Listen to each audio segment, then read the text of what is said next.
everyone, welcome to Otaku Saga. I'm DK. I'm Rizzo. And I'm Zero, and today in Anime Reaction Watch episode 8 of Alderamin on the Sky.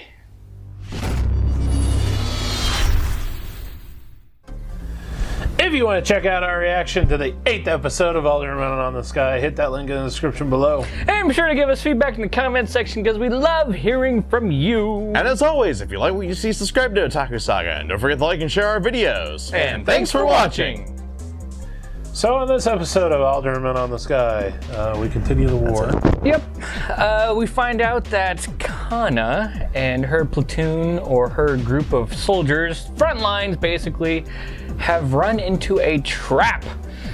Obviously they don't know it's a trap, but who in the world leaves an empty fortress?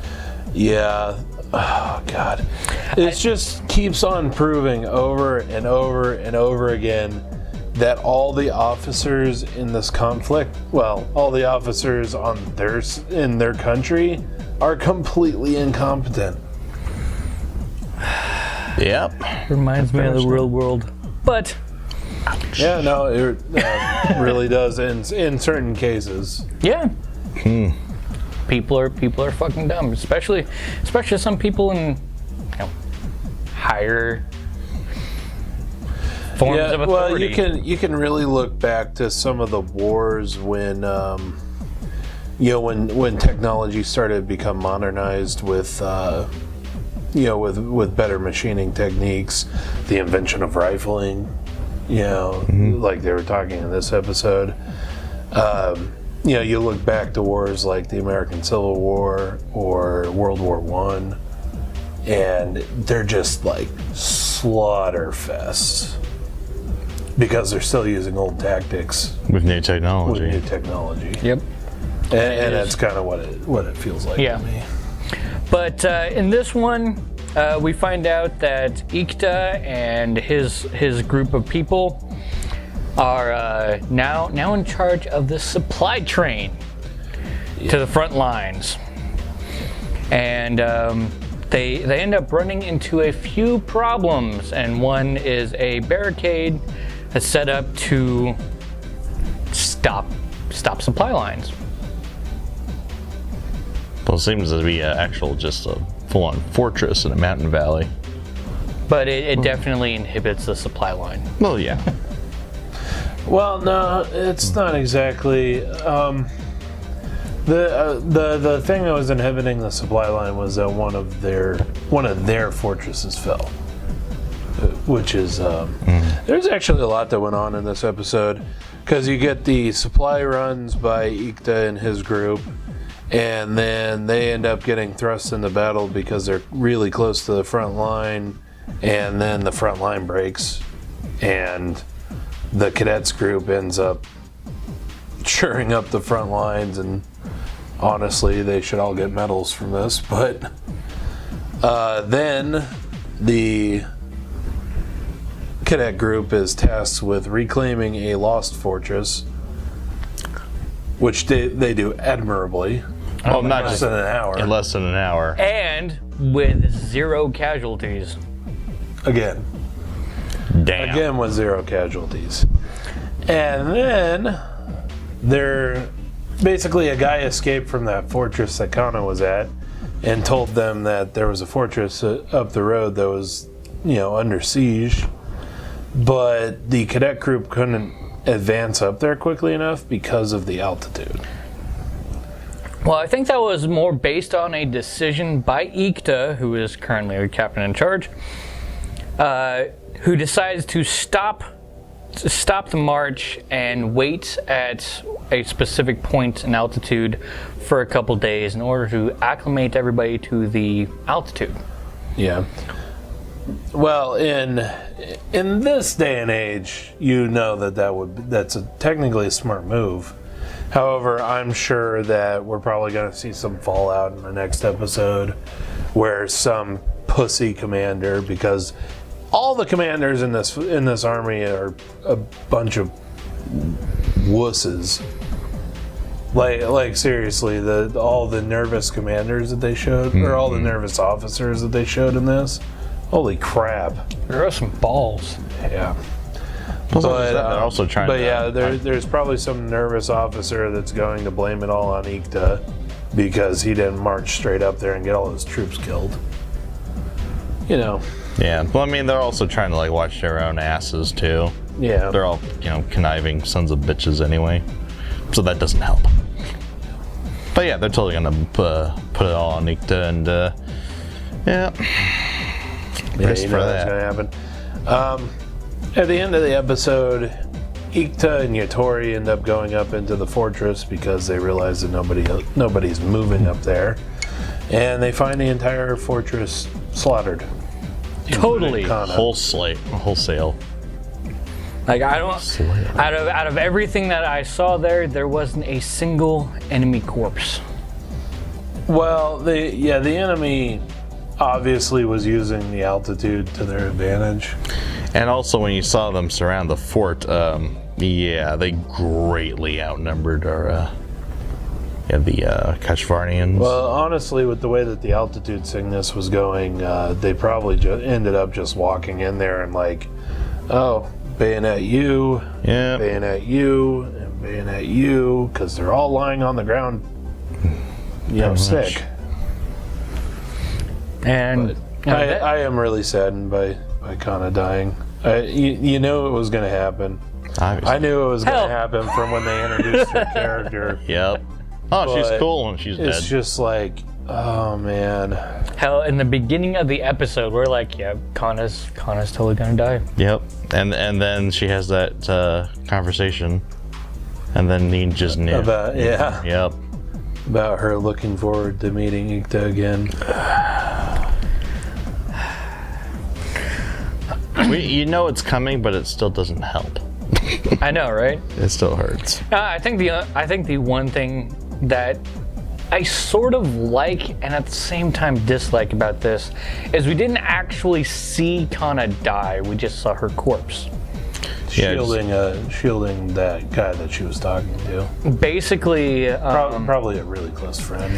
you know, I don't think that they really wanted to give a bunch of shock to the audience by watching her die, but we certainly get this point of view of Ikta, you know, seeing Kana's corpse in the total slaughter of the fortress, and, you know, basically getting a bolster of emotion to probably a bolster to fight on and just keep going with this conflict here.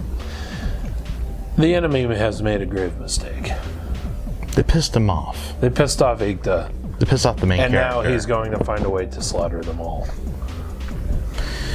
When a peaceful, easygoing guy who hates war gets pissed off, I'm pretty sure he's gonna be. When a peaceful, easygoing military genius gets pissed off. Yeah. When you thoroughly piss off a military genius in the middle of a war, he will find a way to kill you. Now I love the slight genius that Ikta is. In a little bit earlier in the episode when they're taking over the first fortress that was taken over by the enemy, he calls out Matthew and Torway. And Torway was the gunner, The marksman. the marksman squad, right? And he calls out Torway and says that they're going to help take over this fortress, and I'm pretty sure he knows some of the technology that Torway has, i.e. a rifled barrel, which is interesting. Yeah, I mean, basically they said that there's only about 40 of these rifles available at the time, but Torway and I guess 5 other of his platoon members have rifles that have rifled barrels. Actual rifles. Yeah, it's actual rifles and not like. I mean, muskets. What would they have been like? Well, they do call them air guns, but I mean, they would have been equivalent to like muskets, really. maybe like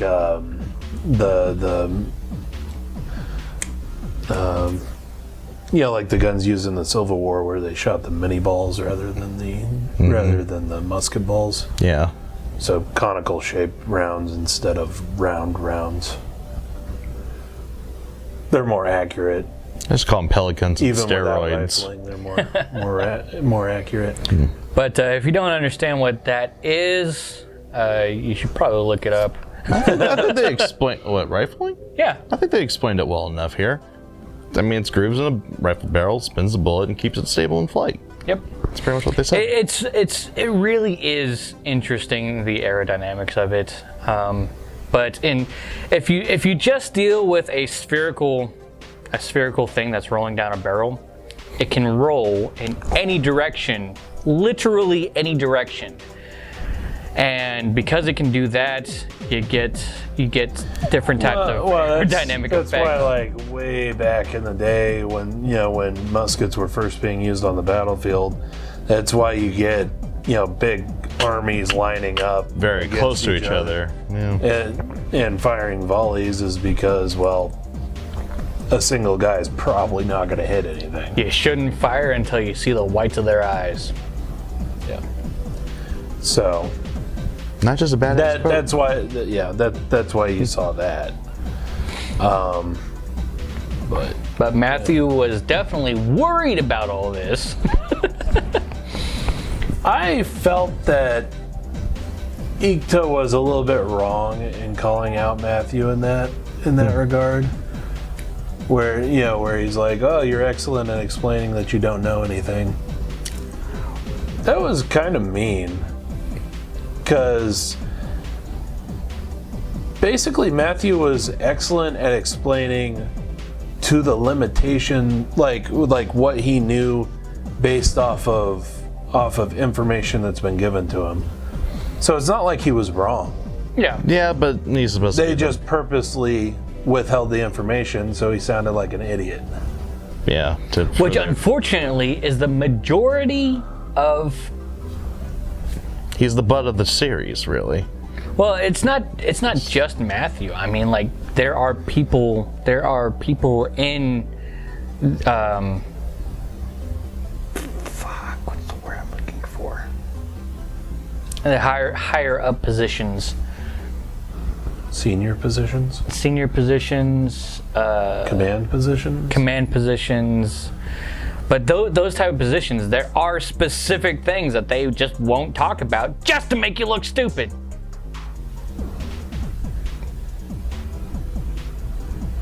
But yeah, I just felt that Ikta was in the wrong for calling him out on that. I think that should have been more explained, especially when you're talking about a platoon leader talking to another platoon leader. Yeah. It's not like... Well, not only that, but they're supposed to be friends. So not only did Ikta purposely withhold that information from Matthew to make him look like an idiot, but Torway did too. Like, that seems like something you would share with your close friends. Especially if it's information that could be the difference between life and death for a whole lot of people. Yeah. I mean, you're talking... Ikta was an ass. You're talking about he was being an ass at that point. You're talking about a revolutionary new barrel of a gun. That extends your range, what, 4 or 5 times, they said? Yeah, 5 times.